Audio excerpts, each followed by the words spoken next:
Continuous integration is the process of merging code branches regularly.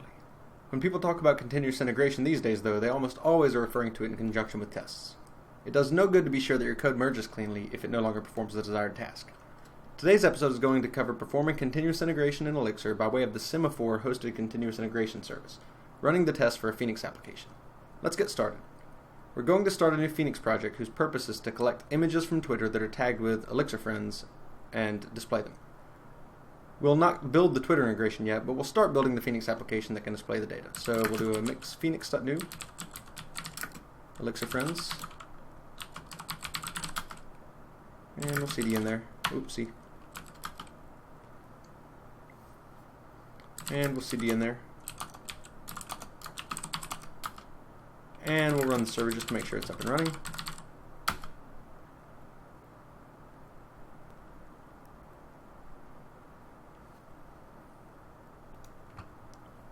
And let's have a look at it.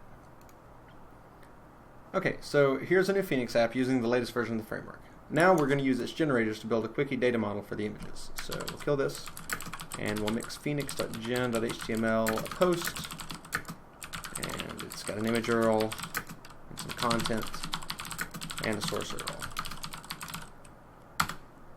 And we're just going to call these posts, and they've got those attributes. It's not a crazy complicated data model, but this is a quick thing, and we just want to test the deployment, or the continuous integration, so no big deal. So we'll add the resource to the router.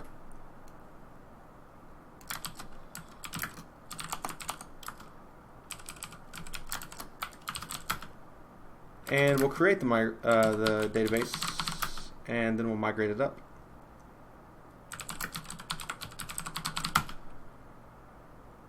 Okay, so now there's some posts that can be created, so we'll run it again.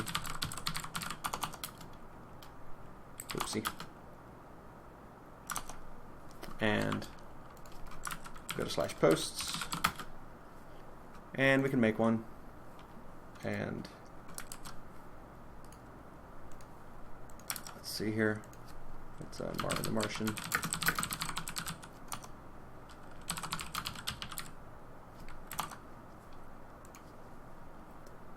Okay, so this works, but this isn't what we want to see when we show a post. We want to see an image in an image tag.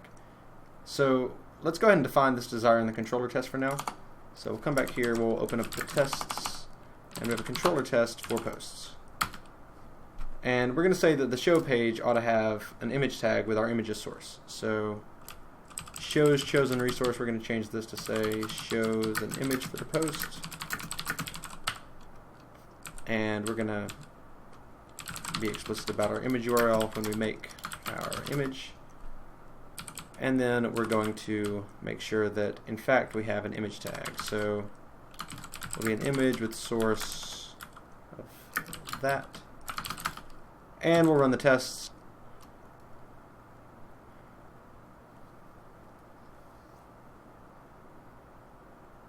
Okay, and they fail because we didn't have an image tag. So let's fix the template. So we're going to open up web templates, and it's the post show page. And just down here we'll make an image tag, and its source will be the post's image URL.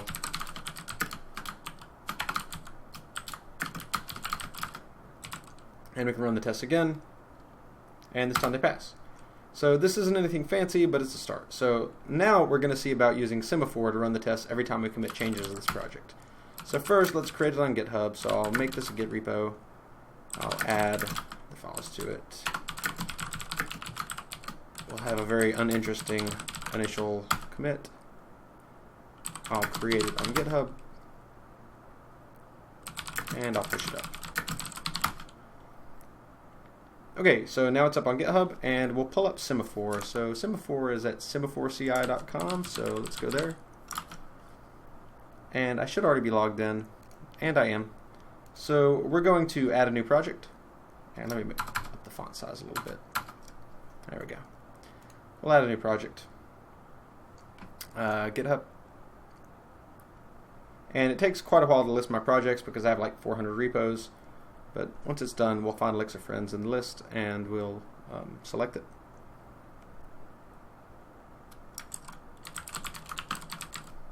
Okie doke. So there it is. and we'll use this master branch. That's my account. And it's doing some analysis, basically just making sure it knows what kind of project it is, and it'll automatically configure it. Okay, so these predefined settings generally would work. We're going to go ahead and build with these settings. These would work for a normal Elixir project. Since we have a Phoenix application, we're going to need a database though. So we'll let it run through and we'll see what a failed build looks like, but you'll see that out of the gate it already knows how to build general Elixir projects.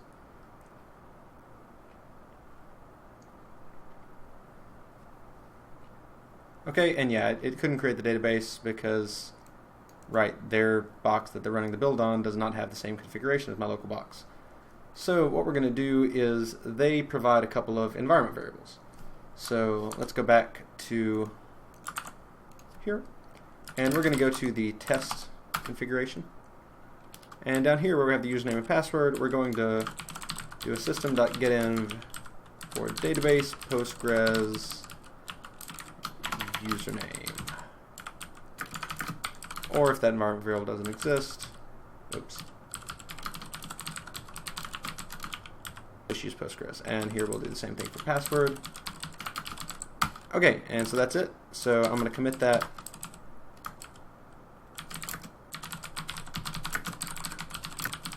And we'll push it. And let's go back over here to Semaphore and look at our project. And it should have queued another build, and it did. So let's look at it. And it's going to do the same stuff it did before.